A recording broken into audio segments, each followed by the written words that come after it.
As somebody who considers himself a youngling in the grand scheme of things when it comes to loving FromSoft games, I have been around long enough with these games to have learned that even the mightiest of gaming publishers' player base will eat their own. And we are seeing that right now with Elden Ring Nightreign. Some people are calling it a cash grab, a lazy game development, or that it's taking everything out of Elden Ring that they loved for the sake of this game existing.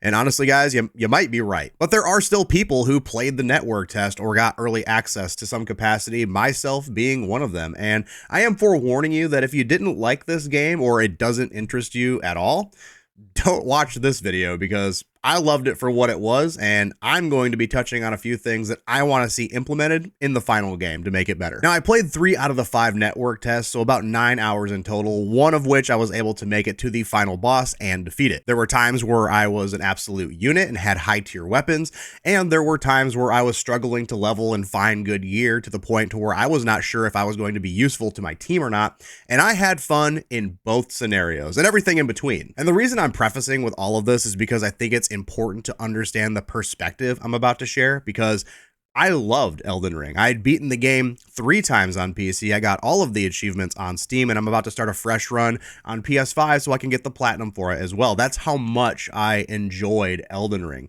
And playing Nightreign is more Elden Ring that I can play with friends without a mod. That's all I care about. And I'm not upset that there's a different tempo to the game. I'm not thinking about all of the ways this isn't Elden Ring. All I'm thinking is, wow, more Elden Ring stuff. Let's go kill some bosses with friends. So if you loved Elden Ring at all to a similar capacity as what I just shared with you guys, then this video is going to be for you, because I'm going to be briefly going over everything I'd love to see in the final product. And this is going to be pretty rapid fire, so buckle in, because we're starting with probably one of the most important things this game could use, an open voice chat, because you are able to ping things on the map, but let's be honest, talking to your team is just better. I mean, sure, people are probably going to be using things like Discord or Xbox Game Chat if you're teaming up with people, but if you're solo queuing, being able to just talk to your teammates and coordinate would be a nice feature to have in a game that seems to be incentivizing playing together. I mean, I don't know about you guys, but when I was playing, I was haphazardly pinging the map, hoping my teammates would go to it, and about 50% of the time they did. Next, and this is probably the best option for community building, a play again option, because nothing feels better than solo queuing into an awesome cohesive team and beating the mission and then having an option to just merge the team and play again. And speaking specifically to probably the best match I got to play throughout the entire network test, I was teamed with some people who were very clearly Souls veterans, and we made it through the majority of the run with very little difficulty because that's how good the team cohesion was.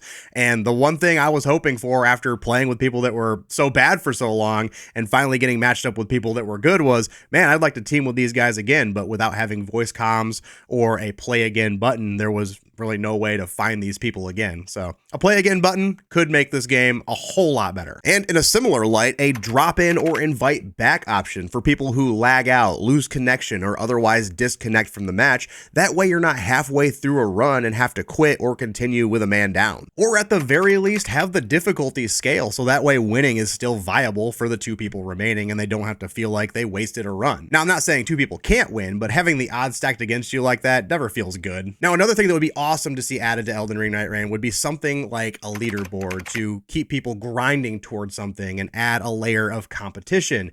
And moreover on that, prestige badges, like how many times you've been through a run or something like that to show that you are a veteran or you've just started. So that way people know to Sherpa you or to frickin' hunker down because you're going to have a crazy battle ahead of you. And lastly, probably the most important thing that we could see added to Elden Ring Nightreign to ensure that the game never really feels stale is rotating maps. I'm talking Caelid, Lindell, City Capital. Like, there's so many iconic locations to Elden Ring, and if we could see them implemented into Nightreign, I think this could be a really, really good thing to jump into and play with friends. Maybe even a gateway drug into the Soulsborne community for people who've never played the games before. Now, that probably sounded like a lot, and that's because it was, but I liked what I played, and I want this game to last a long time. It has so much unlimited potential of what it could be, and I want to see it evolve. And with implementations like this, it can go so far, but you guys let me know what you think.